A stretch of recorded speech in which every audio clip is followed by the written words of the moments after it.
Bienvenue sur Select Driver, merci d'avoir lâché vos volants pour regarder ce nouvel épisode. Aujourd'hui on essaye une DS3. The shape of the future comes into focus with the latest Citroën. At a unique demonstration before press and public at Kyalami, SA Mirror takes a look at a ballet on 3 wheels. The wheel and turn of a Citroën cavalcade that spells out safety.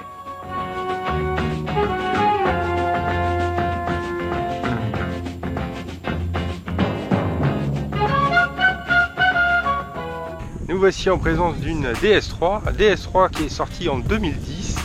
Citroën avait frappé un grand coup en 2010, ça a fait couler pas mal d'encre, ça a fait pas mal parler cette DS. Et oui, car Citroën a ressorti un blason un peu légendaire, un peu mythique, pour finalement essayer de revenir dans la page. C'est un peu contradictoire, mais bon, Citroën était devenu quand même assez ringard, assez has-been, et en ressortant ce blason, nous a sorti une petite DS qui avait pour but de redevenir une marque branchée, une marque qui plaît aux jeunes. La DS3, donc basée sur une C3, mais ça se voit pareil, tant mieux, car bon, le but c'était pas d'aller cannibaliser de la C3, mais d'être concurrencer la Mini notamment. Et là on a une voiture vraiment qui ressemble à aucune autre, qui ressemble pas du tout à une C3. Déjà on a 3 portes, on n'a pas du tout la bouille ronde, on a une voiture légèrement sportive mais pas trop, une face avant assez sympa, assez mignonne avec cette jolie bouche, les chevrons bien intégrés. Des jantes 17 puisqu'on est sur la version THP, sont aussi présentes sur la version HDI 110. Les petits chromes sur les côtés, bon voilà, bon, je suis pas spécialement fan, mais bon, on va dire que c'est pour le premium, il faut ça.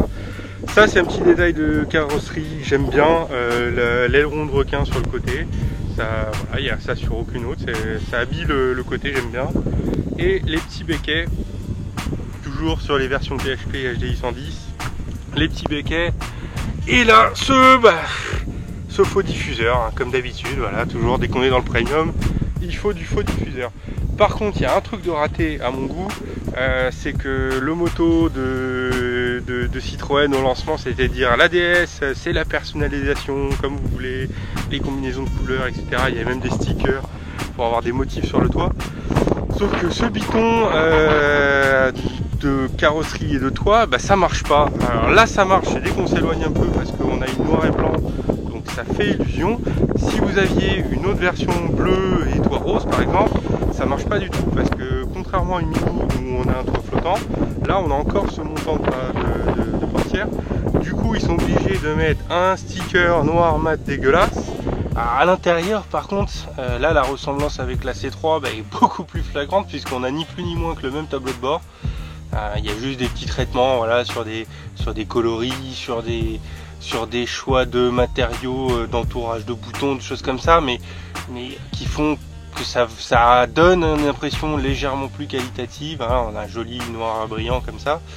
Maintenant, quand on connaît la DS3, c'est exactement le même intérieur, donc ça c'est petit bémol. La C3, c'est vrai, de cette génération-là, avait fait un gros bond en termes de qualité perçue, donc on peut pas dire que ce soit mauvais si on la compare là toute seule, la DS3 par rapport à d'autres petites autos un peu premium. C'est bien fini, c'est joli, c'est juste que c'est la même qu'une C3, donc ça c'est vraiment dommage. En revanche, mention très bien sur les sièges, on en a fini des vieux velours Citroën, ça c'est enfin, ils ont compris qu'il fallait arrêter ces vieux velours. On a des jolis sièges, alors c'est pas des baquets, néanmoins on n'est pas sur une version sportive, néanmoins ils sont très enveloppants, ils sont très confortables. De série, il y a un joli tissu, pas de velours, un joli tissu qui est assez sympa. Là on a une option cuir, qui est, bon, le cuir est pas foufou, mais bon il est correct. Je vous montre le moteur, non pas qu'il soit beau, mais il est intéressant parce que donc on est sur un exemplaire THP. THP c'est le bloc qui a été développé en partenariat avec BMW. Donc le 1,6 litre turbo, qui a un moteur à distribution par chaîne. Ça c'est un bon point pour l'entretien. Ça a fait un peu jaser, c'est vrai que ce moteur là il est un peu décrié sur beaucoup de forums, voilà, c'est pas fiable, il y a des problèmes, machin. Oui, il y a eu des problèmes de distribution, sur des tendeurs, sur les premières années, il y a eu des choses qui étaient pas bien faites sur le galet tendeur notamment. Il y a eu des rappels, il y a eu des prises en charge. Les versions des années suivantes ont été complètement corrigées.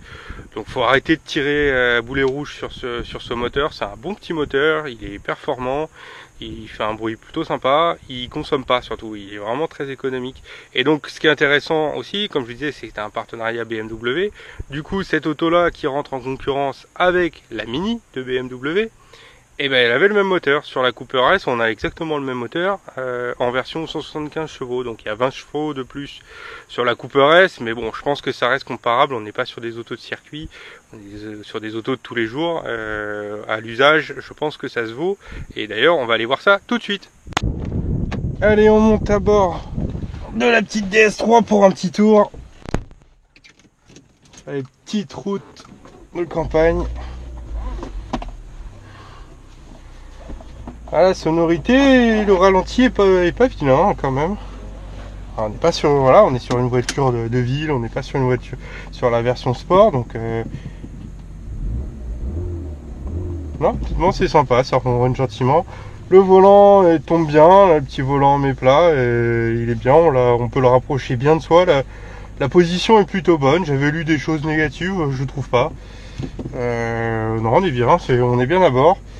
La commande de boîte a pas l'air terrible. Ça c'est un peu ça, PSA a jamais réussi a jamais vraiment réussi. Allez, on y va.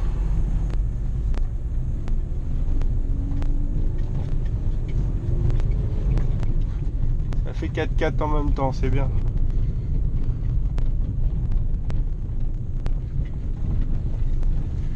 La direction a l'air super légère. On est sur une direction électrique, hein. C'est vrai que c'est très léger. Avec la vitesse, ça a l'air de revenir un peu. C'est très souple au début, mais avec la vitesse, ça va.